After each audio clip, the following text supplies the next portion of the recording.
La seule chose qui compte, c'est de l'argent. L'argent du sang.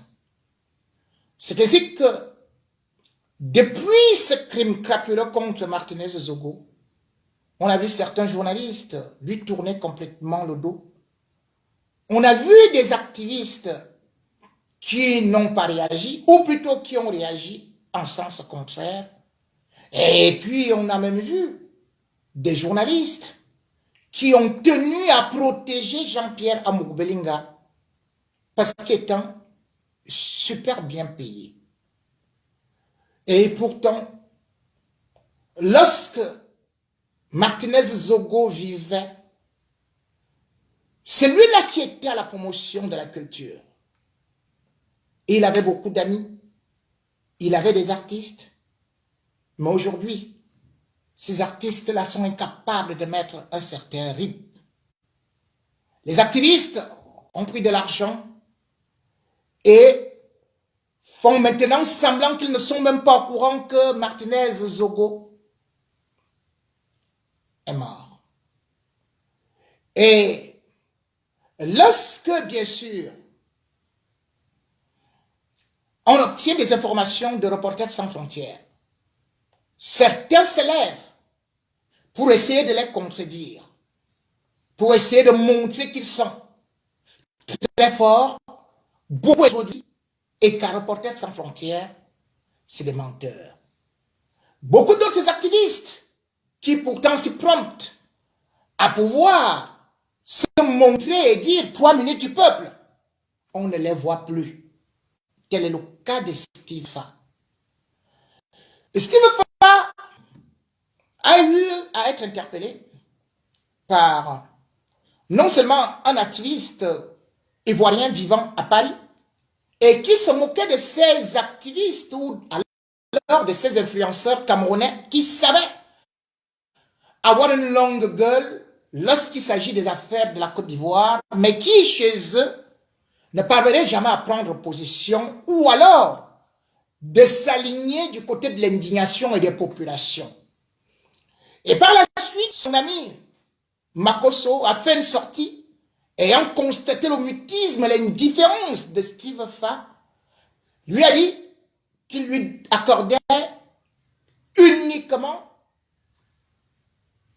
2 jours, donc 48 heures, parce qu'il expliquait que ses amitiés ne durent jamais et que si Steve Fa ne sort pas, il allait bombarder. C'est alors que le lendemain, Steve Fa a fait une sortie. Une sortie bizarre où il vient expliquer au peuple camerounais, à la communauté africaine, que lui, il était pris par la recherche de son argent et surtout de sa cité fanion. Et il a baptisé ça ainsi parce qu'il porte le fanion.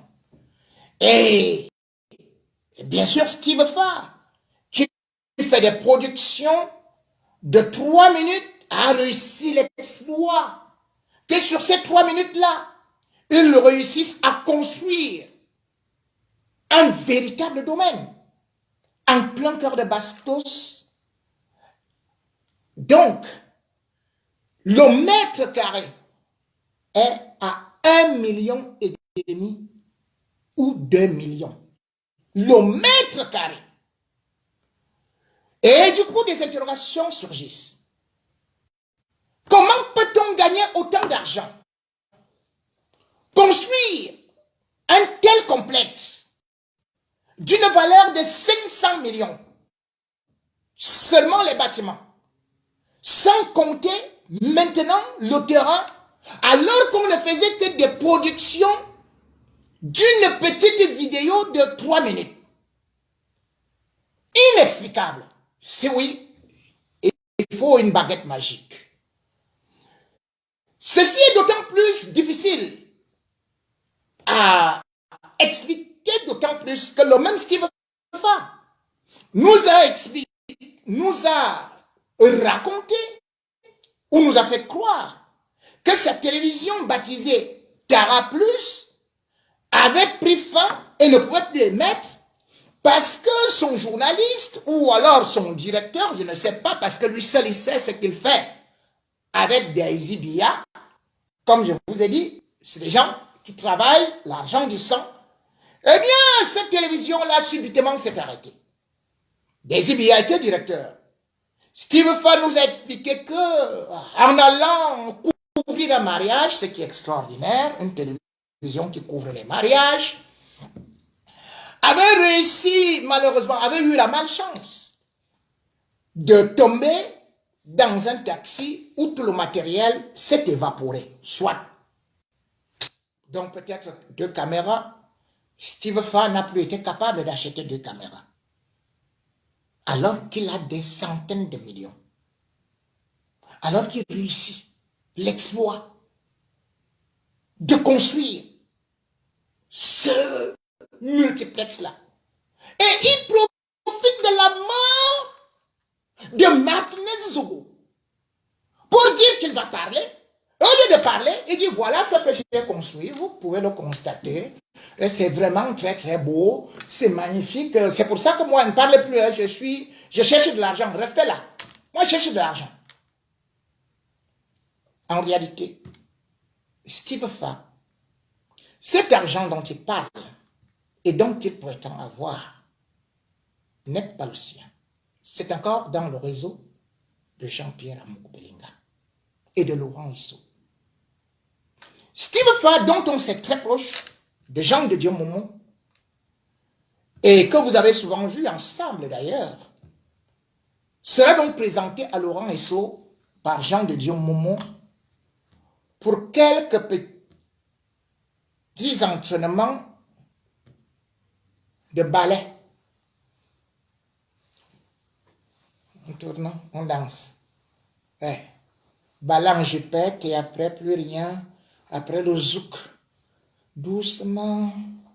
Vas-y doucement. Surtout.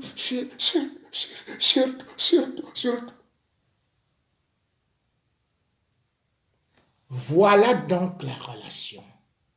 Ce terrain que Steve Fa vous vante est le terrain donc qui avait été acheté par Laurent Isso, lequel a débloqué 500 millions pour la réalisation de ces travaux. Et puisque Steve Fa est un spécialiste de la manipulation, il vient donc vous expliquer que ce terrain qui est quand même situé non loin de ce qu'on peut appeler le quartier le plus chic de Yaoundé.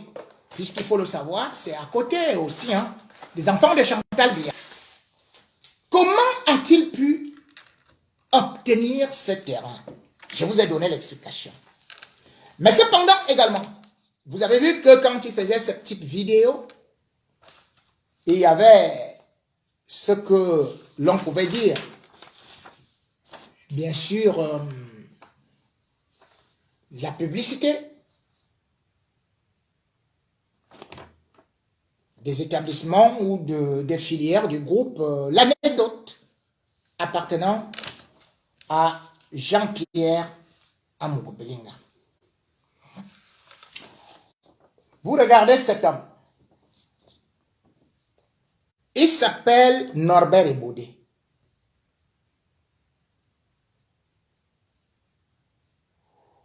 Cet homme qui s'appelle Norbert Ebodé, je vous avais dit qu'il jouait le rôle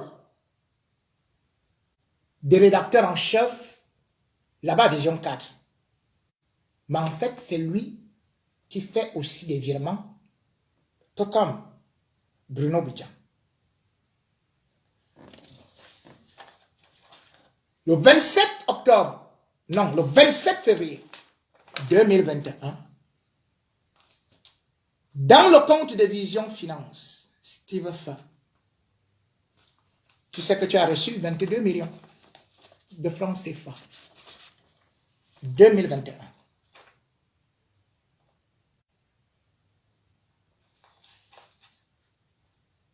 Le 23 août 2021, Steve Fa, tu sais que tu as aussi reçu 23 millions.